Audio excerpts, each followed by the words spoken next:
G'day, mates. This is Kenneth the K-Rock Coin here on a new edition of the ETBU Sportsnet Coaches Show. I'm here with the head baseball coach, Jared Hood. And Coach Hood, we got a lot to talk about, but let's go back to Tuesday night. You know, I've been fortunate to have called some of your famous walk-off wins. We can go back to home runs, base hits, and all that, but Tuesday night, I sort of had a new walk-off, interesting way to walk it off because, you just had a 4-run lead.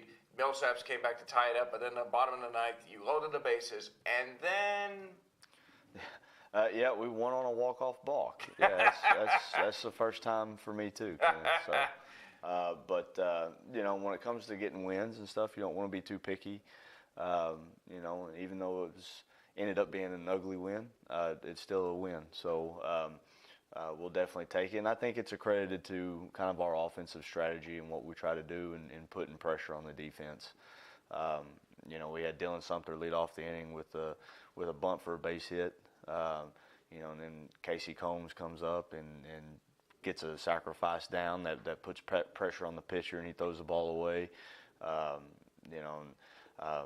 Able to get second and third, no outs. They walk the next guy, and then we've got our 4-hole, 5-hole up or whatever, and with an opportunity to do some damage, and it just puts pressure on, and a lot of times that's how you're going to win ball games. Yeah, certainly, Coach. I mean, it seems like, when you put some offensive pressure, you're able to drive into runs. You might not get all 3 runs in, but, at least you put pressure on the offense or the defense to try to put together some good pitching performances. So, a thrilling walk-off balk in that particular game. But, I'll tell you this, Coach. Obviously, the thing that really impressed me the most was the fact, just watching the pitching staff perform and, the bullpen in that game, when your starting pitcher couldn't get the job done, and the bullpen was able to just hold down the fort for the time being. And even though they did come back and win the game, you had to be impressed with how well the bullpen sort of responded to that game and just, keep the game the lead. Yeah, well, we knew it was going to be that kind of game to begin with. We needed to get Zach Pierce some time on the mound. He hadn't seen any live hitters up to that point. So his start against Millsaps was the first time that he's seen live hitters all year long. So we needed to get his feet wet. We knew it was going to be a quick hook with him, and then it was going to be a bullpen game from then on. And for the most part, yeah, they did a good job coming in and competing. We had some guys do some good things, but overall, we were put in that position because we didn't throw strikes.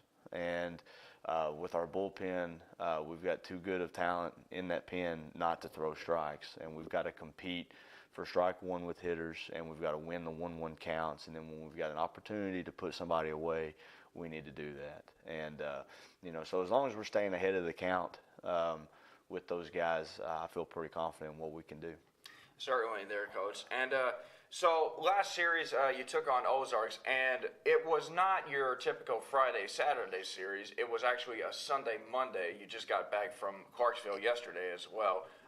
So obviously because of the weather that was going on, they had to move the series up a bit. But when that happens, when you move from Friday to Saturday, Saturday to Sunday, Monday as well, it kind of leads to having a quick week of practice because of your next series is on. So just talk about the adjustments that are necessarily needed to be made, if any, to keep playing the series. Obviously, you want to do your job, and regardless of what day it is, you're still going to have to play. But just talk about the adjustments that you need to make, to make the adjustments of the series. Well, you hope that the staff takes the blunt of the of all the pressure in the changing the series.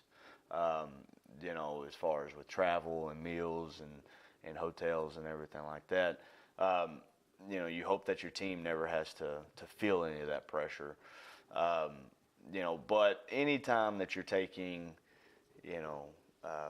17, 18, 19-year-old kids, and you're kind of changing their schedule, changing their routine, it's going to create a little bit of havoc, okay? And, it was good to see this weekend. It was good to see that happen because it's early enough in the season to where now we know what it's like to experience that, okay? And so that next time we'll be more prepared. But But yeah, so we had some, the time change and everything like that, and you go up to Arkansas, and it's a tough place to play anyway. So we'll be better prepared next time. And of course, you're back on the road this weekend. You're going out to McMurray now. Talking to all the coaches, especially like from the track and field and cross country and all that, Abilene being a place where it can be windy, it can be, hazardous, not that hazardous, but just the conditions out there being a little factor. Just talk about the adjustments that how you're going to have to deal with playing in conditions like that, of course. Yeah, well, so what we have to do is we've got to get away from the mindset of depending on where we play or what time we play or whatever is going to dictate to how we approach the game. Our approach to the game should never change, okay, depending on who we're playing or the weather or whatever. So we've got to get back to us and to what we're going to control and what we're going to pay attention to, and that's the attitude and the effort of our guys. And we've got the right guys on this team to do some really, really good things this year, but we've got to take care of the guys on this team. And I've got full faith, fully confident in the squad that we have to be able to get the job done, no matter where we play. But it starts with a mindset, and as long as we're taking care of that mindset, I think we're going to be just fine. Absolutely, Coach. And one final question for you as well. You have a mixture of veteran players, but you also have new guys on the team. Just kind of talk about how they've managed to have been bonding up to this point, in spite of the fact that, it's still early in the season and you still have some kinks to work out before you've managed to get going. But just talk about the bonding of the players at this point. Yeah, it's been good. Been fortunate with some really good leadership from those older guys. But with that, you also need young guys that are like sponges, and they're accepting of leadership. With us, we've got a really good, talented young group mixed in with some key veterans. So there's a lot of learning, a lot of exchanging of information. But bottom line, you have to teach young kids how to compete at the college level. And when it comes to being a college coach, that's probably the number one goal is how do you get these young guys prepared to compete in a college ball game. And so we harp on that every day. We're still learning, still teaching, but it's really exciting for what we've got going on.